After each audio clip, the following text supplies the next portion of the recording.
செய்தி கதம்பம்.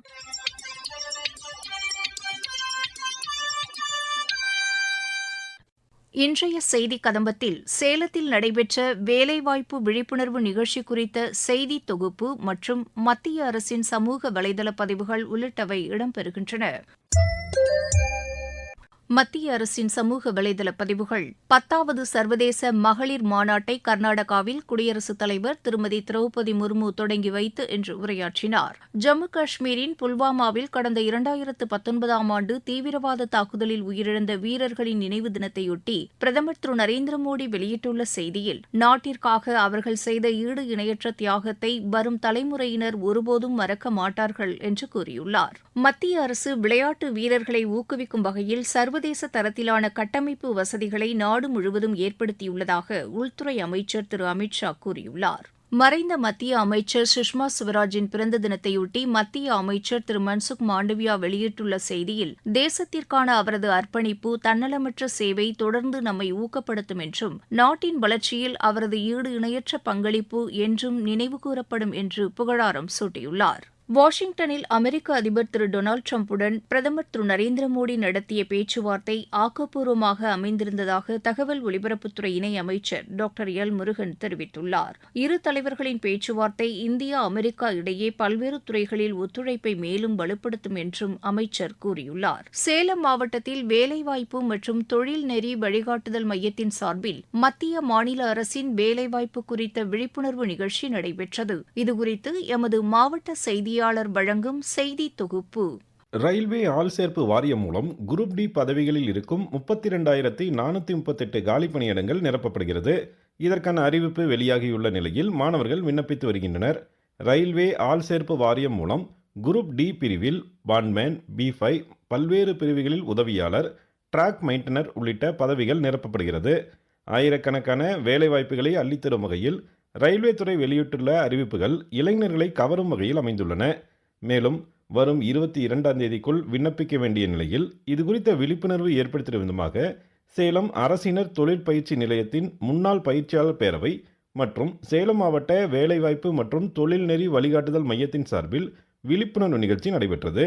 சேலம் அரசினர் தொழிற்பயிற்சி நிலைய முதல்வர் ராஜேஸ்வரி தலைமையில் நடைபெற்ற நிகழ்வினை சேலம் மண்டல வேலைவாய்ப்பு பயிற்சித்துறை இணை இயக்குனர் அமலா ரெக்ஸ்லின் தொடங்கி வைத்தார். பிரதமரின் தொழில் பழகுனர் மேளாவில் கலந்து கொண்ட மாணவர்களுக்கு ரயில்வே துறையின் இந்த வேலைவாய்ப்பு குறித்த தகவல்கள் பயனளிக்கும் என்கிறார் திறன் மேம்பாட்டுத்துறையின் உதவி இயக்குனர் ரவிச்சந்திரன். ஐடியில் படிக்கக்கூடிய மாணவர்களுக்கான நல்ல வாய்ப்புகள் ரயில்வே துறையில் ஏராளமான வாய்ப்புகள் உள்ளன. கிட்டத்தட்ட தற்போது 32,000 பதவிகள் காலியிடங்கள் உள்ளன. இந்த காலியிடங்களுக்கு ஐடி முடித்தவர்களும் சரி, ஐடி படிக்காதவர்கள் கூட இதை அப்ளை பண்ணலாம். பட் ஐடி முடித்தவர்களுக்கு முன்னுரிமை உண்டு. அவர்களுக்கு அப்ரண்டிஸ் செய்திருந்தாலும் அதற்கான முன்னுரிமையும் கூட உண்டு. இதற்கான சம்பளம் பார்த்திங்கன்னா கிட்டத்தட்ட 18,000 ரூபாய் இனிஷியல் ஸ்டேஜ், ஆரம்ப கட்டத்திலேயே அவருடைய சம்பளம் 18,000. நம்ம சவுத் இந்தியாவில் மட்டுமே கிட்டத்தட்ட 2,684 பதவிகள் காலியாக உள்ளன.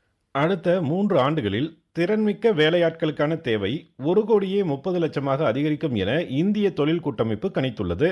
இந்நிலையில் ரயில்வே துறை அறிவித்துள்ள ஆயிரக்கணக்கான வேலைவாய்ப்புகளுக்கு விண்ணப்பிக்கவும், மிக எளிதாக தேர்வில் வெற்றி பெற தேவையான பயிற்சி அளிக்கவும் சேலம் மாவட்ட வேலைவாய்ப்பு அலுவலகத்தில் சிறப்பு ஏற்பாடுகள் செய்யப்பட்டுள்ளதாக கூறுகிறார் வேலைவாய்ப்புத்துறை துணை இயக்குனர் மணி.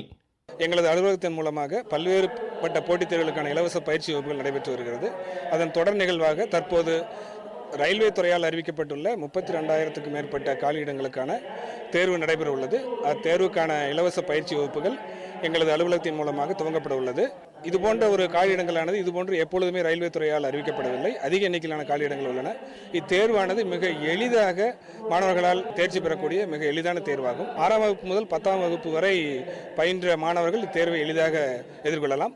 இத்தேர்வுக்கு விண்ணப்பிக்குவதற்கான கடைசி நாள் பிப்ரவரி 22 ஆகும்.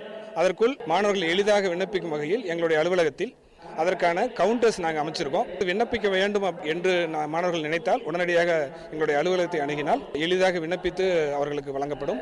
மேலும் இலவசமாக பயிற்சி வழங்கப்பட்டு வருகிறது. அது மட்டுமல்லாமல் மாணவர்கள் சிபிடி என்று சொல்லக்கூடிய கணினி வழியாக நடைபெறக்கூடிய தேர்வினை எளிதாக எதிர்கொள்வதற்காக அவர்களுக்கான மாதிரி தேர்வுகள் நடத்தப்பட உள்ளது. இவற்றை மாணவர்கள் பயன்படுத்திக் கொண்டால் எளிதில் வெற்றி பெறலாம். மேலும் ஐடி படித்த மாணவர்களுக்கு தனியார் துறையில் அதிக வேலை வாய்ப்புகள் கொட்டி கிடக்கின்றன.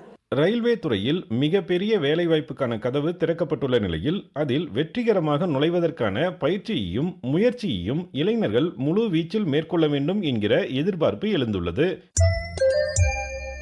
கள்ளக்குறிச்சி மாவட்டத்தில் 3வது புத்தக திருவிழா இன்று தொடங்கியது. இது வரும் 23ஆம் தேதி வரை 10 நாட்கள் நடைபெறுகிறது. இதுகுறித்து எமது மாவட்ட செய்தியாளர் தரும் தகவல்கள்.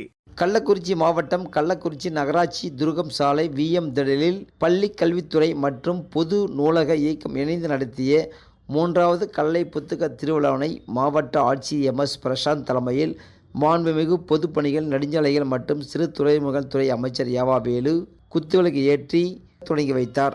கள்ளக்குறிச்சி மாவட்டத்தில் கடந்த 3 ஆண்டுகளாக புத்தக திருவிழா நடத்தப்பட்டு வருகிறது. அந்த வகையில் இன்றைய தினம் கள்ளக்குறிச்சியில் 3வது கல்லை புத்தக திருவிழா தொடங்கி வைக்கப்பட்டது.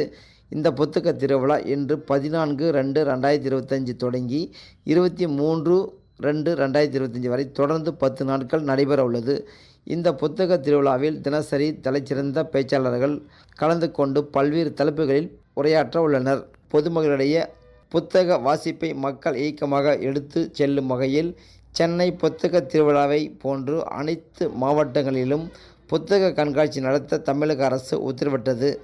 அதன் அடிப்படையில் இன்றைய தினம் கள்ளக்குறிச்சியில் 3வது கல்லை புத்தக திருவிழா தொடங்கி வைக்கப்பட்டது.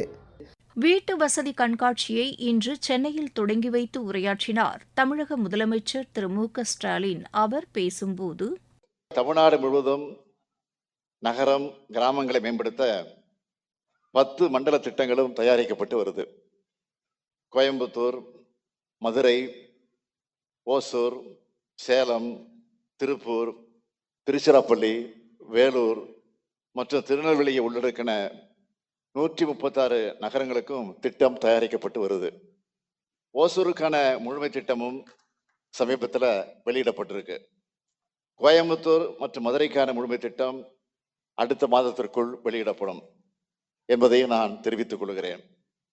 சென்னை மாநகரை சுற்றி இருக்கக்கூடிய 9 வளர்ச்சி மையங்களான மீஞ்சூர், திருவள்ளூர், திருமழிசை, மாமல்லபுரம், செங்கல்பட்டு, காஞ்சிபுரம், மறைமலை நகர், திருப்பெரும்புதூர் மற்றும் பரந்தூர் ஆகிய பகுதிகளுக்கு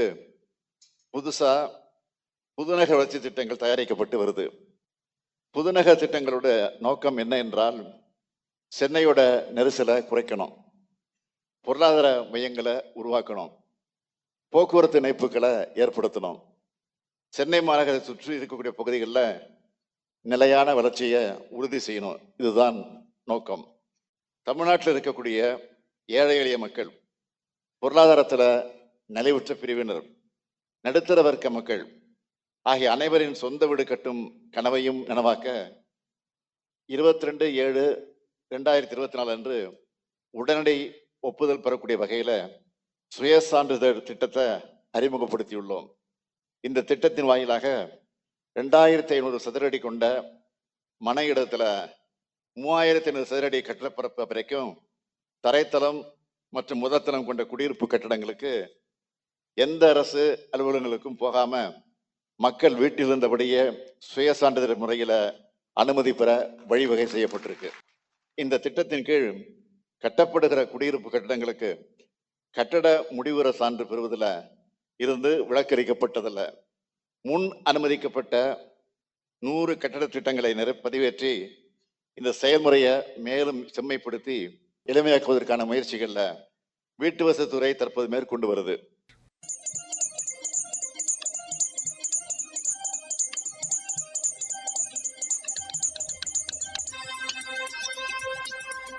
இத்துடன் இன்றைய செய்திக் கதம்பம் நிறைவு பெறுகிறது.